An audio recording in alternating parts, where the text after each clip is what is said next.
Hello, everybody, and welcome. You are here at this series of webinars, which is the Product Expert Series, the Fireside Series that we run here at ProdPad. And today we're going to be talking about how to integrate UX design into your product development process. And we're joined here by Laura Klein. I'm going to do a full introduction to Laura in just a short while, but I look forward to talking to you today about this topic. Quick note from us here at ProdPad. ProdPad is a tool that we built ourselves. Myself and my co-founder Simon are, you might notice us, the founders of Mind the Product, the big community of product people, but we're also the founders of ProdPad, where we need a tool to do our own job and it didn't exist. So we built something to help us keep track of the outcomes we were trying to track and the experiments and the feedback from our customers. So we built something, and ProdPad, it gives you added control and organization and transparency. It helps you create a single source of truth for all your product decisions, and it's now used by thousands of teams around the world.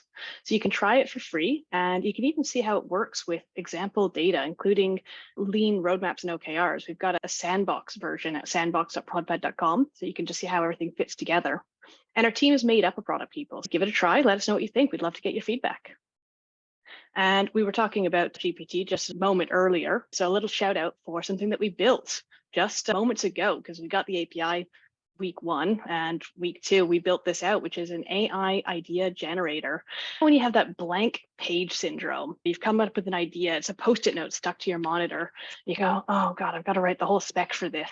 And you know what it is in your mind, but you've got to think about what's the problem it solves, what are the risks, what are the target outcomes. ProdPad now just generates it for you, which you can then scan and change and adjust as you go before you send it on to development and make anything of it. So give it a try. You can even try it in the sandbox itself to see how it works out, but it is pure magic. So I'd love to get your feedback on that.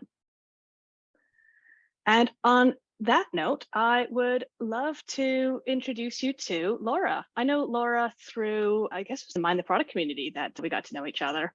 You've been involved and you've shared your knowledge there in a bunch of ways. And I'm thrilled that you're sharing it here with the product community here today. We've also worked together on a video that Laura interviewed me for. It was the Interaction Design Foundation that you did some work with, Laura, if you remember that. So I'm really excited that the tables are turned and today that I'm getting to interview you. Laura is an author, a consultant, a speaker, and a director of design. And you can find her work at usersknow.com. But Laura, do you want to jump in with some more background about who you are and where? Oh, that's pretty much it. That's the whole thing. I've been around, we were talking before this about how long we've been in tech. And so I've been around tech since 95, 96. And I've done most jobs. I've been an engineer, I've been a researcher, designer, head of product. So seen it from all the different angles. I get bored very easily. And to move on, the course that you talked about was an Agile course that I did a ton of research for and put together about incorporating design and research into Agile teams specifically, which was very fun. And I was very excited actually to include your thoughts on roadmaps because, oh man, road mapping in Agile is kind of a peeve of mine. And I really like that now, next, later model, because I think anything beyond that is maybe a little less Agile. We don't have to talk about that. A lot of people think that road mapping and Agile are opposites, but honestly, what we've tried to do is find a blend, a way that they can work together. So yeah, it's great to be able to share that and talk more about that. Yeah, I mean, I would say that the way most people do roadmaps is anti-Agile, but yeah, that one I'm like, you know what? I will accept this. That is fine. All right. Excellent. Excellent. So tell us about your journey into UX design. What drew you into that particular field? Because you said that you were in engineering before. Yeah, everything that I've done has been a result of accident, luck, and privilege. So I was in the Bay Area and I was a front-end engineer in the late 90s. And then the 2000s happened and everything exploded, which may feel very familiar to some of you. And I am here from the past to tell you that it does get better. Just sometimes takes a little while. So yeah, and I was a front-end engineer at the time. I had been doing, before I became an engineer, I had been doing ethnographic research with a sort of think tank.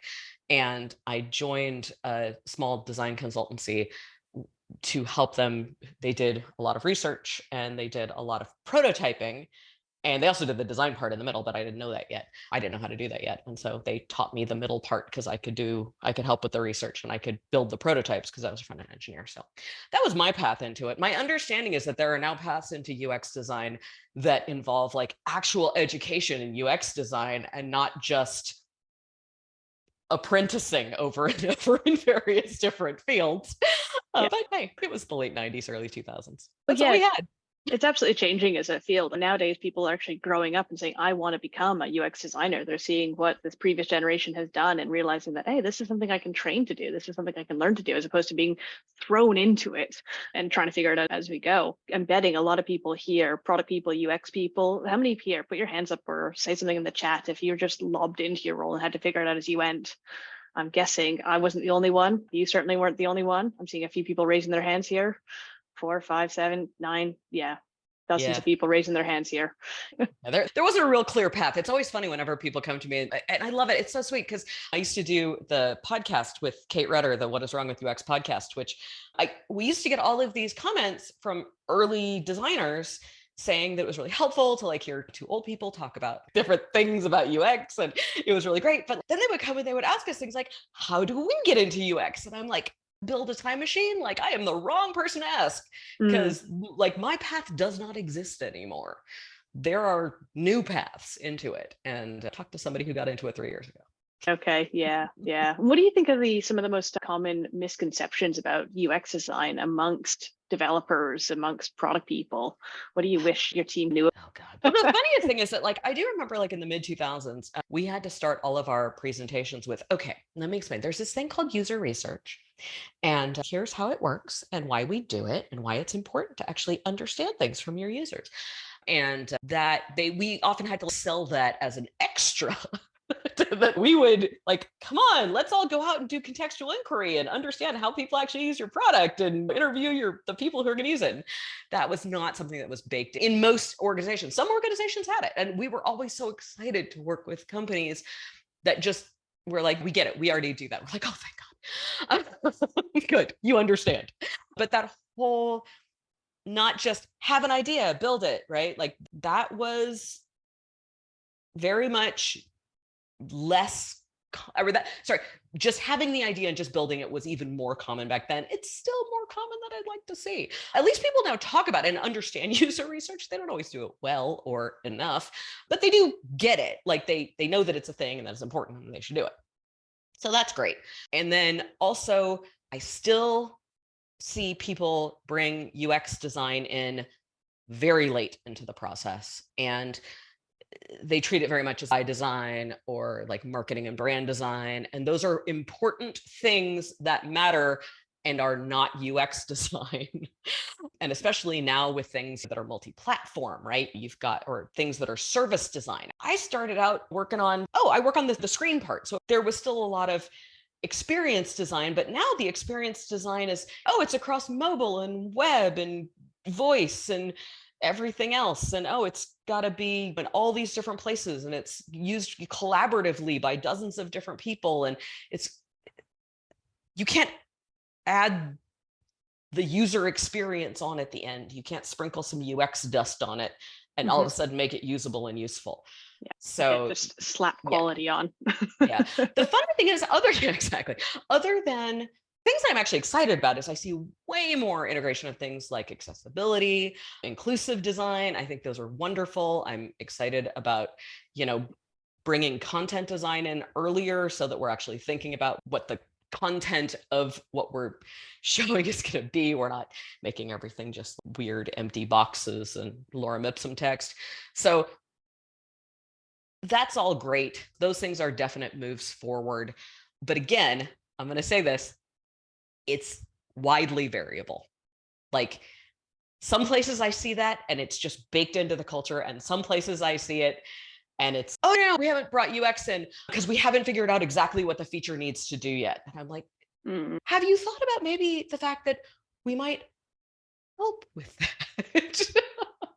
We might have some insights into, I don't know, the people that we talk to constantly and learn from. I don't know. So what do you think's going on at these companies, though? The ones that have it baked in versus, I guess, the ones that don't have it baked in? think that the ones that don't have it baked in lose a lot of time to building. Look, I wrote a book called UX for Lean Startups. I'm a big fan of testing and getting things out there. I'm actually a fan of designing in Agile. Like, I like experimenting and trying things, but I like experimenting and trying things that are based in good research and good ideas. I like having a solid hypothesis that comes from somewhere. But I see somebody who's, I have an idea, and then they're like, oh, we should code it up. It's okay, maybe not. I've also heard people say weird things, and I don't know, maybe some of y'all have said it, like that, oh, when you're doing experiments, 1 in 10 of your experiments will go well, or like only 2/3 of your experiments fail, or whatever. Let me tell you right now, 2/3 of my experiments do not fail, because my experiments are not based on, oh, I have a cool idea, why don't we try this? My experiments are based in, so what's the problem that we're solving, and what evidence do we have that the way that we're thinking of solving it might work? And okay, now what's the best way to implement that in a small way so that we can experiment with it and see if it's right? Like, it's a different way of thinking when you've got good, and I'll say right now, like good UX design thinking incorporated. Product managers can think this way. UX researchers can think this way. UX anything, anybody can think this way. I just find that UX designers tend to be a little bit more trained to do it this way. I will also say, I have some sympathy for folks who have only ever worked with UX designers who didn't do that stuff, who just made it pretty or talked a lot about typography, which again, important part of the user experience, but also not the person that you would necessarily have thinking about these things, in the same way that you would not have me thinking about typography, because I have no opinions about it. Other than somebody else should think about it and pick good ones. That age-old fight of UX versus UI, which shouldn't be a fight. They're different things and they have different purposes, but UX design is about making sure that the thing is providing value. The typeface does not provide value.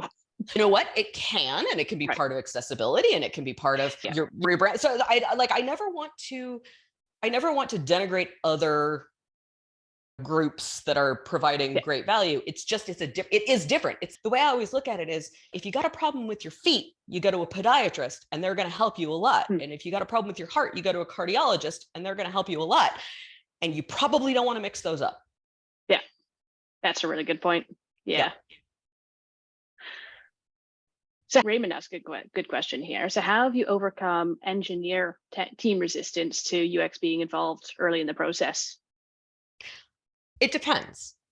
I have to say that at least once. I'm contractually obligated because I'm a designer. It wouldn't be a good product management talk if it depends did not come up at least once. It'll come up again. So I have been lucky on many of my teams that the engineers were excited actually about working with good UX designers, because it can make engineering jobs much easier. Okay, so engineers.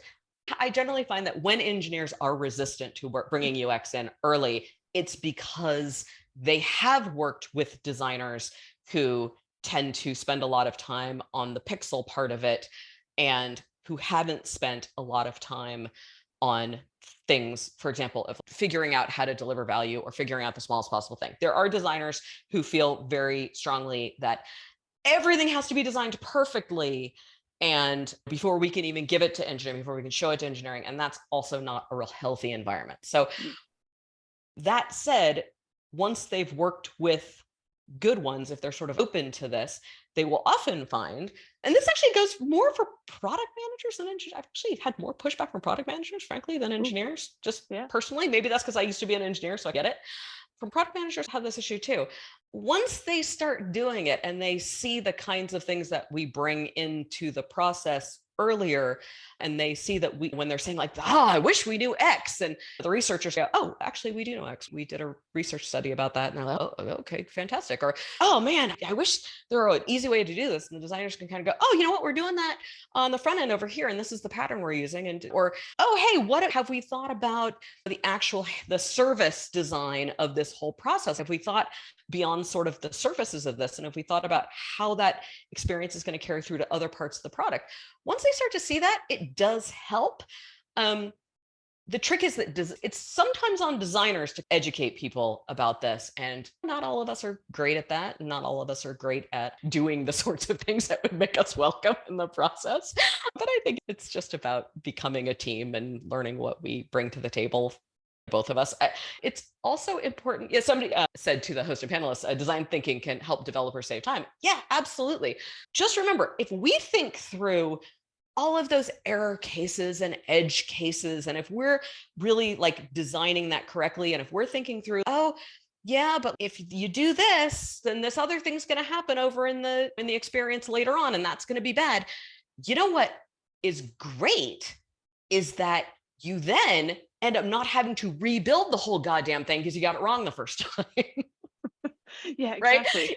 And yeah, if you're built like that, if you don't have to launch 10 different experiments that all come out even because they were just ideas, if they're actually based in research, maybe in the first one, you're like, oh yeah, no, that was good. That worked. And I think one thing that really helps is helping to define what an experiment is. Because I think some people think an experiment is a launched feature that you test with people and you're A/B testing it with a whole bunch of people. And I personally hate A/B testing. Like I see the value if you're a high traffic company and you can A/B test, you've got the types of numbers to be able to do. But A/B testing, I've heard this quote before, it's a very expensive way to disagree and effectively end up building two things, multiple things, just to see which one comes true. And in reality, like an experiment can be, let's just do a little bit, couple pieces of copy and show it to 10 users each and see which ones they react to the most. Those are the experiments you're doing way up front before you're even getting to the point of even telling the developers that you're thinking about building something. So I want to say, first off, I love Eric Ries. I worked for him back before he wrote the Lean Startup. And I think he's a really great guy. I've always really enjoyed talking to him. And I swear to God, someday I'm going to punch him in the face for the concept of the MVP. Not because it's a bad idea, but because it has been so badly interpreted and is used so horribly in all companies. And the whole idea is that like an MVP was originally meant to be like, what is the smallest possible thing that we can do to get feedback on this? And the funny thing is I may be more pro A/B testing than you are, because I think it absolutely has its place in these like single variable changes, or in we really don't know which of these different options is going to work better. Sometimes you really do want to see that if it's like big changes. I don't like this, let's A/B test every little like widget that we do. No, like that's noise. And you're 100%, you're 1,000% right on the math, if I can say that. It just doesn't work in most of the environments I work in, because I tend to work in B2B. So you just don't have those people. But you're right. You can show people copy. You can do good user research. You can do fake door tests. You can do concierge tests. You can use your sales team to go out and get feedback on things if they're well supervised. You can do concierge tests are so great, which is just like doing stuff by hand for people. There are so many options that aren't build a shitty first draft and then just keep adding features onto it until it's bad, which is what I see. Yeah. That's what I see. If your P is like, what's the smallest possible thing that we could get out in 2 weeks or a quarter, you're doing it wrong. Like it's not, is it a product? Does it serve a purpose? Do you learn something from it? Somebody asked about paper prototyping, and I actually have a rant in my first book called Why I Hate Paper Prototyping. Tell us, why do you hate paper prototyping? I don't really hate it. It's as with absolutely everything else, it has its place.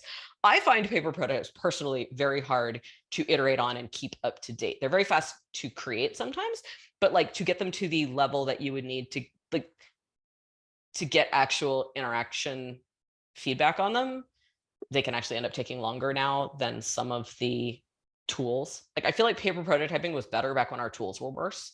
Like paper prototyping for me came out of the Photoshop days, when it just was a pain in the ass to make a Photoshop prototype or Dreamweaver. So paper was really quick, but like now with something like Balsamic, it's easy. But it's a similar thing, right? And I also don't like printing things out if they're going to be shown on a screen. Although with touch interfaces now, printed out things are fine. And somebody did just ask in the private chat, Miro versus Balsamic versus other options like that. I'm guessing digital prototyping tools are taking the place of paper and other tools like that. Yeah. And by the way, the answer to what tool should I use is always, what are you trying to do? The answer to what deliverable should I create is always, to whom are you trying to communicate and what are you trying to communicate? Right? Is this an interactive thing? Am I communicating to engineers? Am I communicating to users? Am I going to test it? Am I going to test it for usability? Am I going to test it for usefulness? Treat everything like a design process. Yeah. What is it for? What is it trying to do? I need to make, oh, you're making a prototype. Great. Why? Why will tell you how interactive it should be, how high fidelity it should be, what kind of information. Oh, do you want to test the content? Wow, you better have some actual content in there. Do you want to test the understandability? Again, you better have some content in there. You want to test the usability of a real complicated thing? Might need to be pretty interactive. Yeah. Yeah, and the tools, like Miro's good for some of those things and bad for others, and same with Balsamiq and same with Figma and same with paper. Yeah, probably good to have a whole suite of tools at your disposal, know how to use them so that you can make use of them as and when needed. Mm-hmm. Yeah, and tools are easy to learn, generally speaking. They're hard to master, but often they are easy to get good enough that you can do a thing. Or you can hire somebody who has gotten really good at it. Yeah. And do you have any cards up your sleeve, any tips for anybody who's in a business who's trying to balance the need for speed and product development with the more time-consuming process of this research, prototyping, all this testing that needs to happen up front? Yeah, I'm going to challenge you. User research makes it faster. Sorry. Like, it just does. I'm sorry. Yeah. Look, I've been doing this longer than you, almost certainly. I feel like I know most of the people in the industry who've been doing it for longer than I have, and I didn't say any of your names. I'm going to pull the I'm old card and say, yeah, I've seen this a lot, over and over, multiple. Yeah. Understanding your users, which you can really only do with research, and coming up with good hypotheses and testing them well gets you to the correct answer, or there is no correct answer, gets you to a correct answer more quickly if you do it right than let's just build it and see what happens. Because every once in a while, let's just build it and see what happens does work. And it always pisses me off when it does. Once in a great while, it'll work. But here's the thing, it doesn't work over and over. It just doesn't. It will stop working. It was luck. It's like going and sitting down at the blackjack table and getting blackjack on your first hand and being like, this is easy. I'm great at this game. 4 hours later, pulling out a credit card. Oh, come on, we can do this again. Yeah, as somebody who's lost a lot of money at blackjack, let me tell you, house always wins. Yeah, absolutely. Yeah. Your instincts about what's going to be a great product are not as good as you think they are if you're not constantly checking in with users. So my question was largely on behalf of so many product people who I know ask me the same question. How do I convince my boss that we've got to invest in this stuff? Are there any case studies, any proof points, any stories, any examples that we can point people to? Because how do we prove this to our bosses? How do we take them from their grip of, hey, just launch it, get it out there? They're shipping, our competitors shipping. There are infinite examples of this online. Yeah. I don't keep them in a Rolodex. I told you I was old. Yeah. I don't keep them in a notes file. I don't know, whatever, because I get really annoyed at this question. I'm not mad. I ain't mad at you, just disappointed. It's so frustrating because you know how you teach them is you have to get them to look at their process that they're doing and seeing how often it's failing. And it is failing. The problem is that most people are bad at admitting that, right? Or they're in a company is successful, probably because of something that somebody 10 years ago did, or 5 years ago, or 2 years ago did. There are a lot of product managers and UX designers and engineers working in companies that are successful in spite of them. I'll just say that right now. Yeah. And they're doing some stuff and they're like, yeah, we shipped a thing and look, we shipped it and now we're going to move on to the next thing. But they're not doing that hard work of saying, okay, what did we expect this to do and for whom? Did it meet our expectations? What were the success metrics ahead of time? Did we set up good success metrics? Good success metrics are not more people clicked on the button. I can design you a deceptive pattern that will make people click on that button all goddamn day. Do not contact me for that. That service, by the way, is extremely expensive. So it's so frustrating because people are putting things out into the world that they're like, no, but we got it out. We shipped it. We made a thing. And people are then looking at it and going, this is bad. It doesn't solve my problems. It's actually harmful to the world in some cases. It's harmful to underrepresented folks. It's harmful to our product. It's harmful to our brand. How many companies here had people on their executive staff talking about shipping NFTs a couple of years ago? Was that great for your brand? Probably not. So that was a real example of, no, everybody else is doing it. We just got to ship it. It's okay. What business do you want to be in? I want to be in the business of making things better for users so that they want to give me money. Yeah, absolutely. And I think this just goes back to the fundamental thing that product people and whoever it is who's building in these businesses, when you're getting these pressures to do things that aren't in a way that's going to help the business, you've sometimes got to speak up and reflect back to the bosses and say, hey, you know what? You're asking us to do something that isn't going to lead us to success. And here's what I'm seeing on my side, right? We can talk to users and understand their problems until the cows come home. But oftentimes, like we don't spend the time understanding what they're trying to do and then go, oh, hold on, if that's what you're trying to do, then how you're asking us to do it is not the way it's going to work. Here's a way that we can actually make it work. And sometimes co-creating that process with them can be more healthy, and pointing to these examples of other companies saying, here's how successful companies are doing it. What got you here did not get you there is not going to get you there. Yeah. The one thing that I always like to caution people about looking at other companies and just doing follows is that their users are not your users. If they are, and they're doing things faster and better than you, I don't know, maybe you're in the wrong business. Like maybe you don't have a defensible business model. Maybe you should be figuring out what your users need and what kind of special thing you can offer them so that it doesn't just turn into a price war. Right? So that's actually a really important part of it, is understanding not just what you're building, but who are you building it for and why are you the right people to build it? And so somebody asked in the chat, what are good success metrics? And once again, the answer is it depends. But the things that it depends on are what you need more of as a company. And also, I think it's extremely important. I was talking the other day to a friend of mine about the idea of measurable, like measured metrics or tracking metrics versus goal metrics. And some of the tracking metrics might be like, are people using a particular feature? I want to know if they're using a particular feature because we spent time building it. Was that a good idea? But having people use that product more or for more time or clicking on that button isn't necessarily a goal. It might be the kind of thing where I don't want them using it all the time, because what they want is to come in, use it for a few minutes a day, and then get on with their damn lives. So is that a goal metric? Is it a good goal metric to say, oh, they're coming in and they're running more reports? I don't know. How many reports do they want? How many reports do they need? Maybe a better metric in that case would be they're convincing other people in the company to also run reports?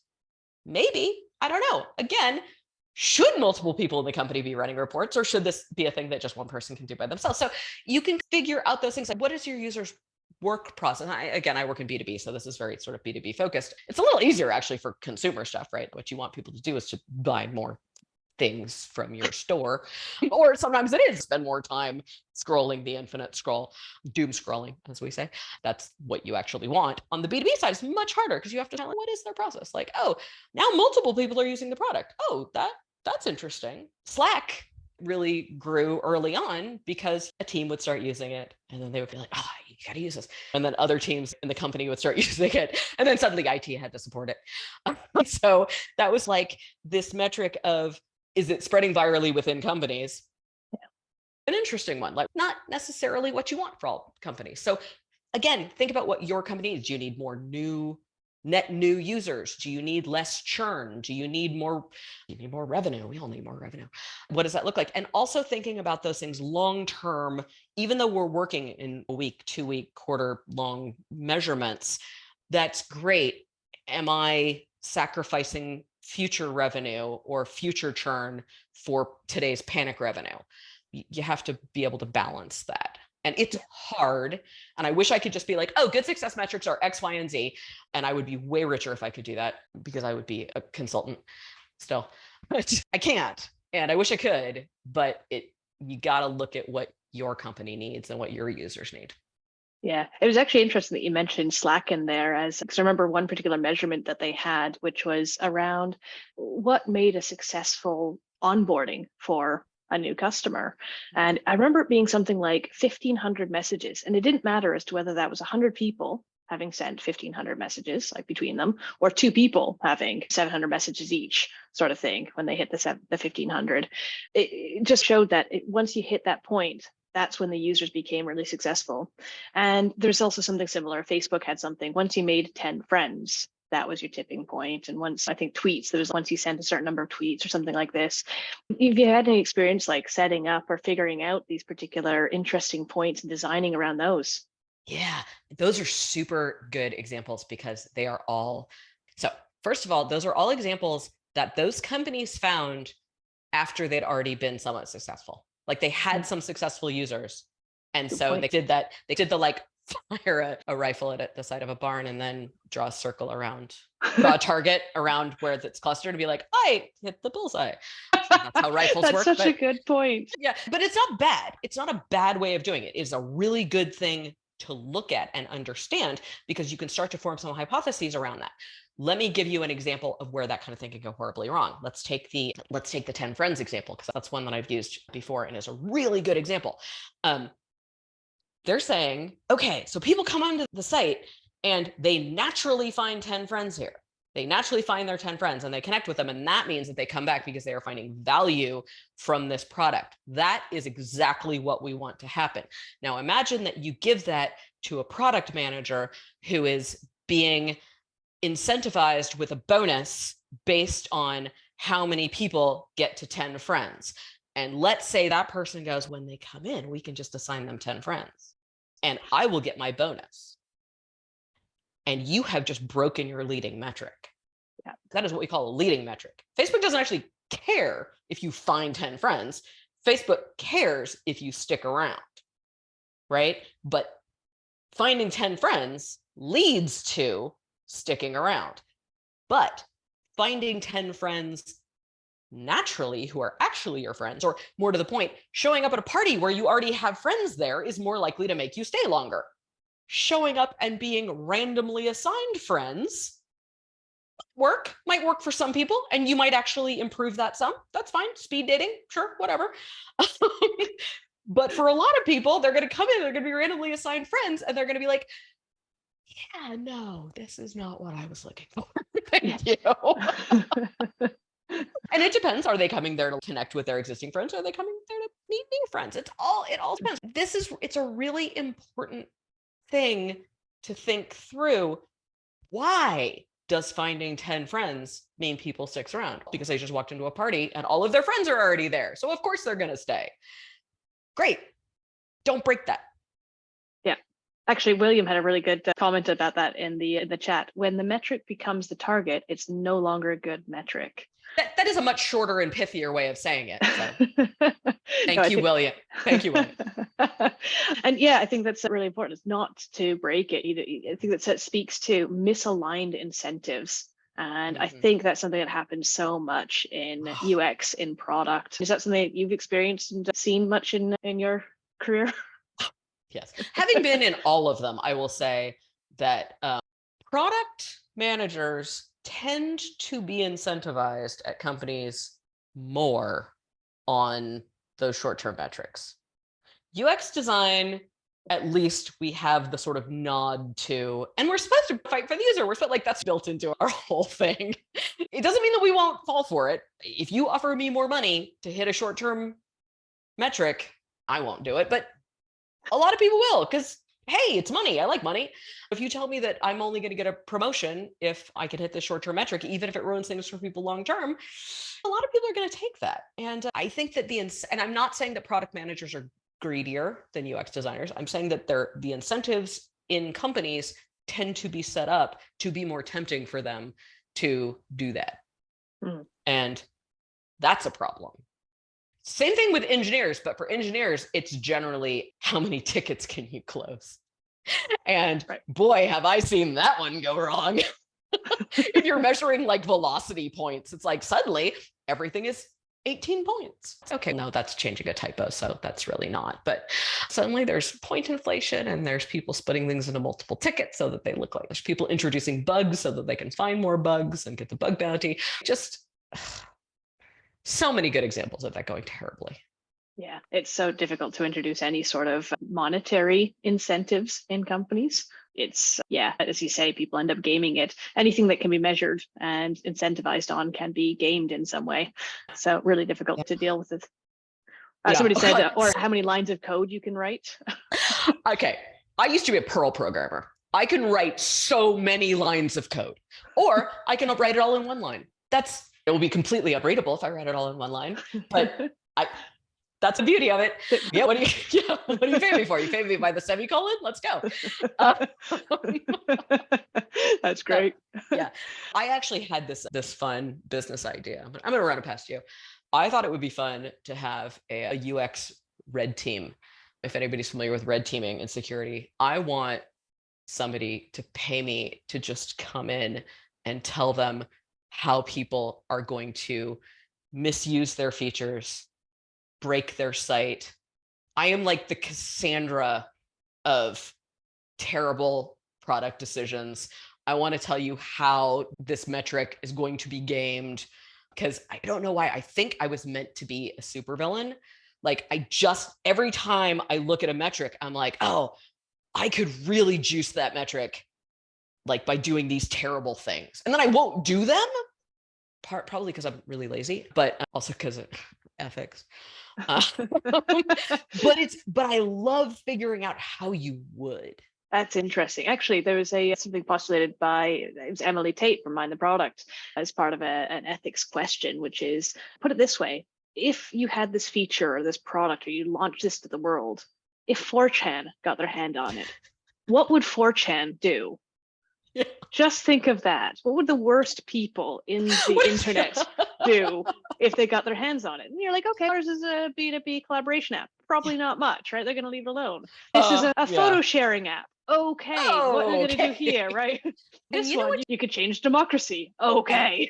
Yeah, and I'm going to tell you something. Here's the fun thing.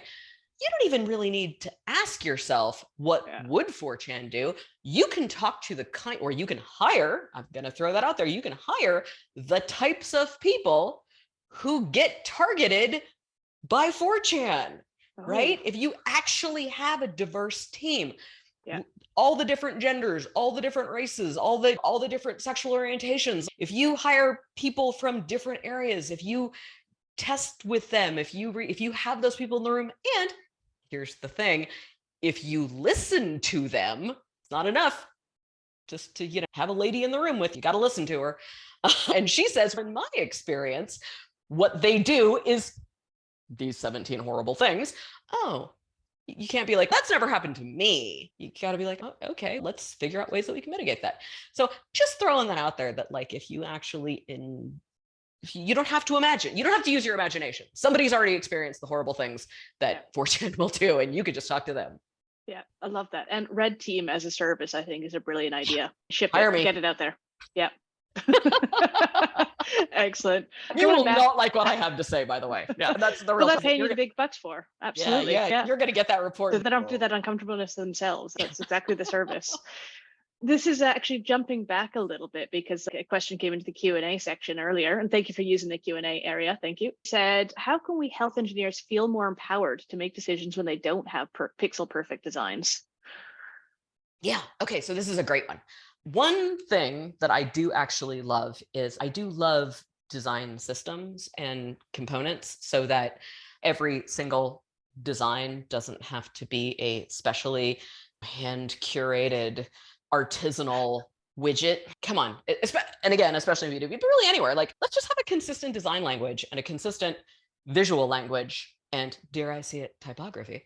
So everything just looks and feels like. I actually got to the point with design systems often where I could sit down with the engineer and explain what it needed to do in words, and they could build it, because If I'm saying, oh, this is the kind of widget we're going to use. We've used this before. We're going to reuse this. This is the head, the title. This is the interaction model. This is what's going to happen. So then I can focus on things like task flows, which show what's the actual flow of the user through the product. I can focus on things like handling edge cases and error cases, so that I can say, if they do this, but they haven't, if they try to create an account and they already have one, what happens? I don't have to like hand design every single error message necessarily. Hopefully I have a really good content person who can go in and think through how to communicate those errors. So it's not error message X13B5, Google this to see what it means. But that's a very different thing than trying to make every single thing by the pixel. So that would be my answer. Design system, reusable visual language, having people who actually revisit that constantly and work things back in. When something comes up that is different, having a process for making that more universal. It can slow things down a teeny bit, but also it speeds things up so much that you won't notice it. If that makes sense. Like I've got to build a new thing takes a little bit longer, but I'm reusing an old thing is so much faster. Absolutely. And I've actually got a funny story about that, because we've got a design system of thing in ProdPad. And years ago when we were putting it together, the dev team was having a conversation about this thing. And somebody had a misspeak about it. Instead of calling it the pattern library, they called it the pattern garden. And it stuck. Aww. And it stuck. Yeah. Oh, like, pattern garden. That's nice. And they sort of they sort of grow. You can pick things out of it. They spawn new things, and you have like new.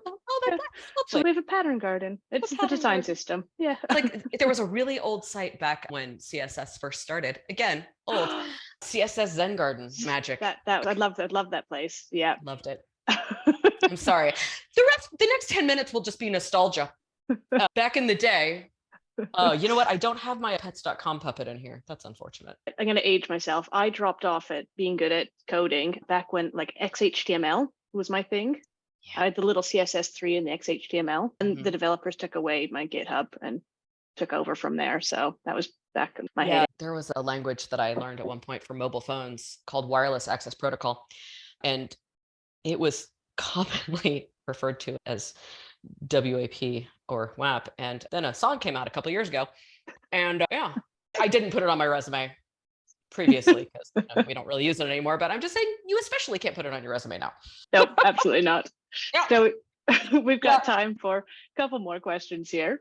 Somebody asked about whether should you have a UX researcher and a UI designer, or could you have a product designer that plays both roles? If they're a unicorn.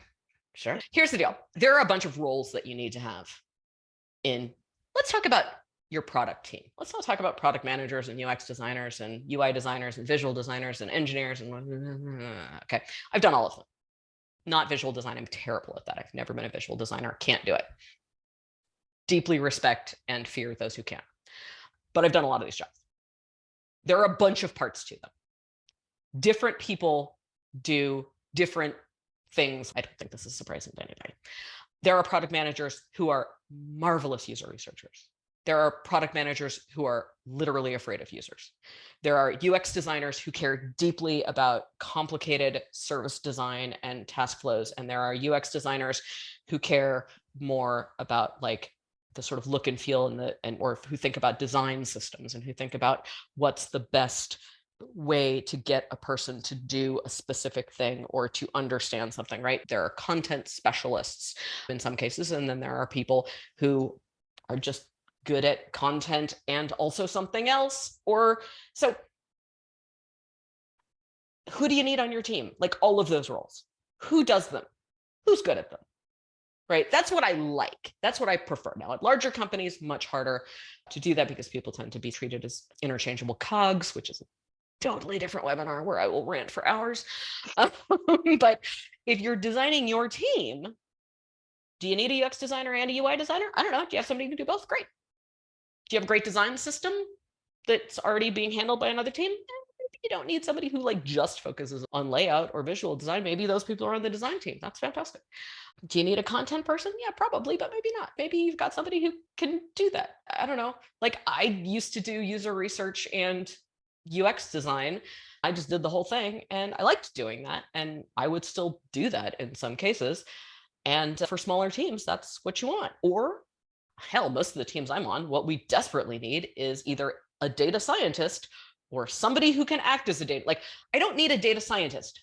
I need numbers and I need them to be good. And I need the person who is looking them up to understand math and to understand what they're looking for. I don't care what you're called.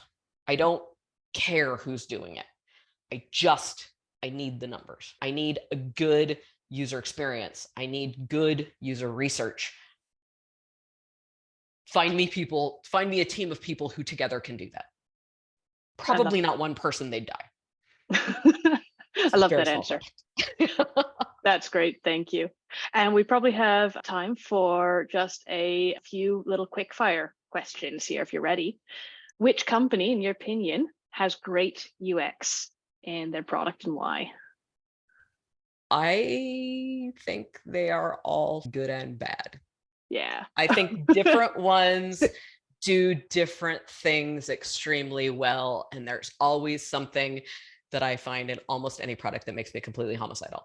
Curse of being a builder, isn't it? As soon as you know this stuff, you start seeing it and you're going, oh, but why have they done that? Oh, I do have a good one though. Yeah. This is not what anybody's thinking about. I don't cook anymore, but I used to cook a lot. Oh, Good Grips. Look up OXO Good Grips. Yeah. 90% of their cooking tools are just more usably designed than other ones. Like their can openers, like they think about, is it soft on your hands? Does it work well?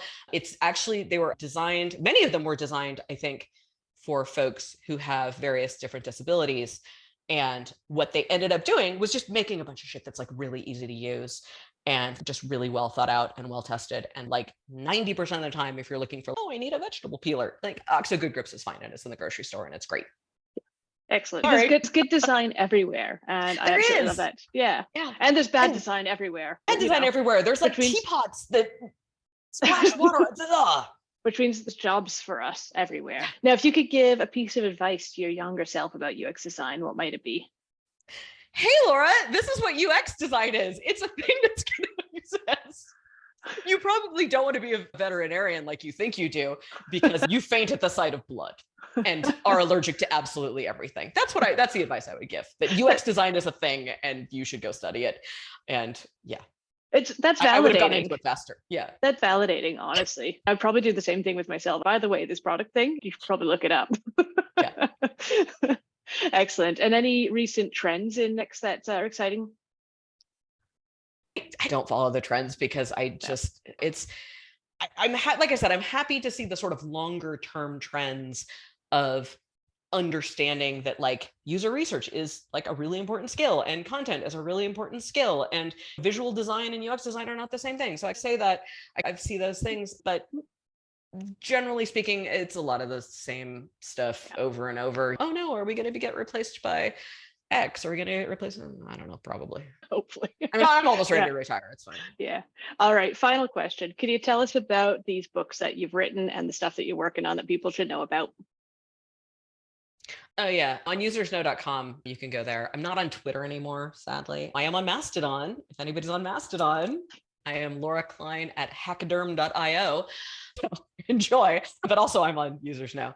And I wrote 2 books. One is called UX for Lean Startups. I wrote that back in like 2013, so maybe not entirely up to date. I also wrote a book called Build Better Products, which is more aimed at teams and building in teams. And they're both fun, and I think you will enjoy them. They're enjoyable. If you like listening to me talk, you will listening to me scream at you in your head.